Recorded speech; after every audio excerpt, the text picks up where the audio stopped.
Hello guys, welcome back to your channel. तो आज हम लोग यहाँ पे पार्ट 2 है ये मैग्नेटिक इंडक्शन का। तो आज हम लोग यहाँ पे यूनिट एंड डायमेंशनल फार्मूला से देखेंगे। The SI unit of magnetic flux is 5B is a tesla metre square which is called weber abbreviative WB।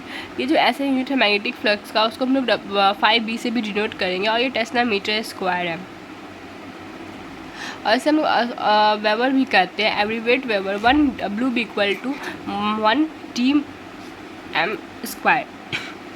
1 Weber is the amount of magnetic flux over an area of 1 meter square held normal to uniform magnetic field of Tesla 1 Tesla। 1 Weber जो है amount of magnetic flux है over area के over जो एक magnetic flux है 1 metre square held normal to uniform magnetic field of अब 1 metre जो normal uniform magnetic field जो है वो एक टेस्ला के ऊपर आ जाता है। Then CGS unit of magnetic flux is 5/B is maxwell MX। अब CGS यूनिट जो है मैग्नेटिक फ्लक्स का है वो MX maxwell, where 1 weber equal to 10⁸ maxwell आ जाता है। Magnetic flux is scalar quantity and its dimensional formula is ml square T - 2a - 1। Magnetic flux जो है वो एक स्केलर क्वांटिटी है और उसका dimensional formula ml square T - 2a - 1 है। अब चलिए यहाँ पे क्वेश्चन देखते हैं। A long solenoid of radius 4 centimetre. एक लॉन्ग सोलेनॉइड है, इसका रेडियस जो है वो हमारा 4 सेंटीमीटर दे रखा है। लेंथ जो है हमारा 400 सेंटीमीटर दे रखा है और इसका करंट 3 एम्पियर दे रखा है। तो टोटल टर्न्स इज 100 और नंबर ऑफ जो एन टर्म्स है वो हमारा 100 दे रखा है। तो एज्यूमिंग द आइडियल सोलेनॉइड, तो हमें यहाँ पे आइडियल सोलेनॉइड निकालना है, फाइंड द फ्लक्स निकालना है, circumference of the circle of centre of square of the solenoid निकालना है, जो कि रेडियस 3 सेंटीमीटर दिया हुआ है और perpendicular to the axis of the solenoid inside, और second the end of solenoid. तो चलिए देखते हैं।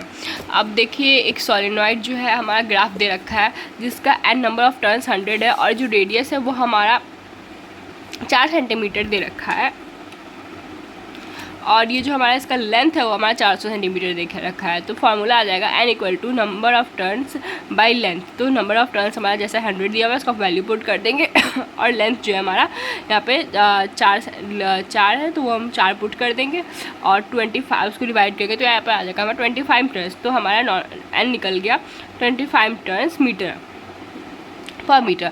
अब मैग्नेटिक फील्ड निकालना है तो B इक्वल टू U0/NI आता है। तो N जो हमारा अभी निकाले हैं और the area of cross section of the solenoid A equal to πr square 1 और theta equal to 0। Magnetic flux 5/B equal to BA cos theta आ रहा है। तो U0 NI r πr square cos theta आ जाता है। तो हम लोग U0 का वैल्यू आता था 4 × 10⁻⁷ जो हम लोग जानते हैं और यहाँ पे NI का NI है जो हमारा आ जाए N जो आ रहा है 25 आ रहा है हमारा और I जो है हमारा इलेक्ट्रिक करंट जो हमारा क्वेश्चन में दे रखा था वो 3 आ जा रहा है।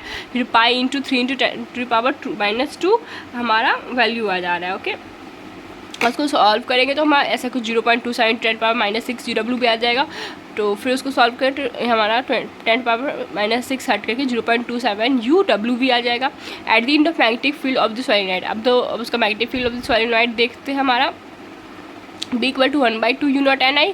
तो 0.27.2 आ जाएगा। इस पर आप वैल्यू पुट कर दीजिएगा जो हमारा N का वैल्यू दे रखा है 1/2 से उसको डिवाइड करके, तो हमारा आंसर आ जाएगा 0.135 UWB। अब देखते हैं experiment of Faraday and Henry. Faraday और हेनलेस ने क्या क्या एक्सपेरिमेंट किया था।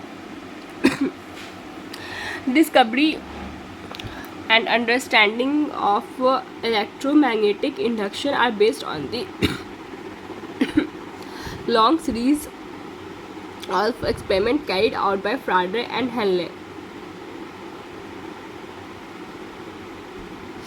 अब देखिए हमारा जो इलेक्ट्रोमैग्नेटिक का डिस्कवरी किया गया वो किस पे बेस किया गया, तो वो एक long series of experiment carried out, वो एक लॉन्ग सीरीज ऑफ एक्सपेरिमेंट है जो कि हेनले और फ्राडे के द्वारा किया गया था। It is relative motion between the magnet and closed coil which is responsible for the generation of induction of electric current in the coil.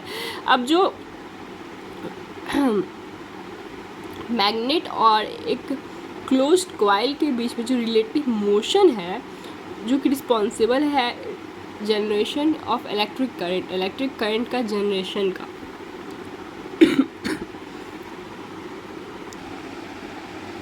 First experiment current induced by a magnet. Consider a coil C of a few turns of conducting material insulated from one another and it is connected to a sensitive galvanometer G। अब यहाँ पे एक coil ले लेंगे C और उसका few number of turns ले लेंगे, इंसुलेटर ले लेंगे, उसे कनेक्ट करेंगे गैल्वेनोमीटर से। Whenever there is relative motion between the coil and magnet, the galvanometer shows deflection indicating the current is induced in the coil। अब जब उसमें की रिलेटिव मोशन जो होगा तो उसमें गैल्वेनोमीटर जो होगा वो डिफ्लेक्शन शो करेगा, जिसके कारण हमें पता चलेगा उसमें इंड्यूस्ड करंट है या नहीं। Therefore, the relative motion between the magnet and the coil generates electric current in the coil and the current generates is induced current। अब जो है वो मैग्नेट और कॉइल के बीच में जब रिलेटिव मोशन जनरेट करेगा इलेक्ट्रिक करंट को उस कॉइल में, तो उस करंट को हम लोग कहेंगे इंड्यूस्ड करंट। सेकेंड एक्सपेरिमेंट, अब देखते हैं इसका सेकेंड एक्सपेरिमेंट क्या था। Current induced by current when a bar magnet is replaced by a second coil C2। अब जो है बार मैग्नेट को हम लोग रिप्लेस कर दिया सेकेंड कॉइल C2 के बदले और कनेक्ट कर दिया उसे हम लोग एक बैटरी में, तो स्टडी करंट जो है C2 प्रोड्यूस किया जाएगा स्टडी मैग्नेटिक फील्ड के through as a coil C2 move toward C1। अब जो उसका रिजल्ट क्या होगा, कॉइल C2 जो होगा वो C1 की तरफ मूव करेगा। गैल्वेनोमीटर शोज अ रिफ्लेक्शन, तो उसमें गैल्वेनोमीटर जो है रिफ्लेक्शन शोज करेगा और ये क्या इंडिकेट करता है, indicate the electric current is induced in the coil C1। जब गैल्वेनोमीटर रिफ्लेक्शन शो करता है तो ये इंडिकेट करता है कि इलेक्ट्रिक करंट जो होगा इंड्यूस्ड होगा C1 में।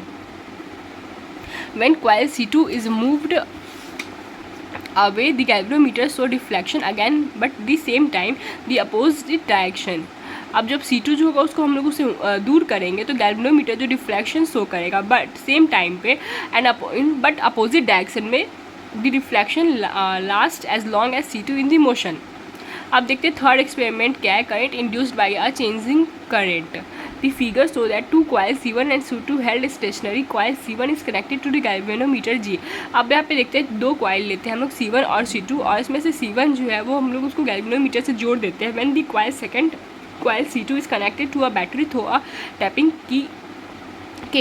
अब C2 को जो है हम लोग बैटरी से एक जोड़ देते हैं और उसमें करंट टैपिंग की डाल देते हैं K। उसके बाद देखते हैं it is observe that galvanometer shows a momentary reflection when the tapping के इज प्रेस्ड। अब गैल्वेनोमीटर जो है वो छोटा सा मोमेंटरी रिफ्लेक्शन शो करेगा जब उसमें टैपिंग की जो हम लोग के डाल रखेंगे। If the key pressed continuously then no deflection in the galvanometer. अब जब उसमें की जो होगा वो कंटिन्यूसली पास करेगा, की के जो जब कंटिन्यूसली पास करेगा तो उसमें कोई गैल्वेनोमीटर में कोई डिफ्लेक्शन नहीं होगा। When the key is release momentary reflection is observe again but in opposite direction. जब उसमें की जो हटा देंगे वहाँ से तो मोमेंटरी रिफ्लेक्शन शो करेगा बट बहुत कम अमाउंट में शो करेगा अपोजिट डायरेक्शन में।